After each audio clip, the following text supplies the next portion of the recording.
ॐ सहनाववतु सहनौ भुनक्तु सह वीर्यं करवावहै तेजस्विनावधीतमस्तु मा विद्विषावहै।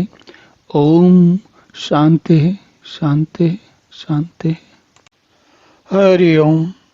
भगवान अब आगे कहते हैं, अक्षराणाम अकारः अस्मि द्वन्द्वः सामासिकः अस्य च अहम एव अक्षय काल धाता अहम विश्वतो मुखा।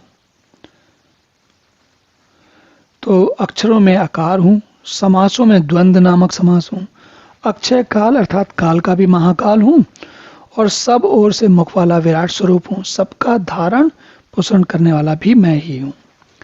यहाँ पर अलग अलग प्रकार की चीजें आई हैं। अक्षरों में आकार, आकार मतलब आ, अकार, जैसे आ जिसमें जो जो अक्षर होता है वह सब जगह लगभग हर वर्ण के पहले वर्ण के अंत में आ लगता है। जब वर्ण जैसे माँ है, खाली माँ के में से नहीं होता, उसमें हलंत होती है, आधा माँ होता है, लेकिन जब उसमें आ लग जाता है तो व्यंजन पूरा हो जाता है। तो इसी प्रकार आ जो है वो सारे के सारे अक्षरों का सपोर्ट है, उनका बेस है, उनका आधार है। इसी प्रकार समासों में द्वंद्व नामक सारे जितने भी समास हैं उनमें जो द्वंद्व समास है जिसमें एक और दो के बीच में द्वंद्व होता है, दो शब्दों के बीच में दो बराबरी के शब्द होते हैं, वो सबसे अच्छा समास माना जाता है और उसे वे द्वंद्व समास कहते हैं। इसी प्रकार अक्षय काल मतलब काल जो है, समय हम जानते हैं कि लगातार बढ़ता रहता है तो खत्म भी हो जाएगा, लेकिन अक्षय काल उसका मतलब ये है कि काल को भी संभालने वाला मैं स्वयं हूँ, भगवान कहते हैं।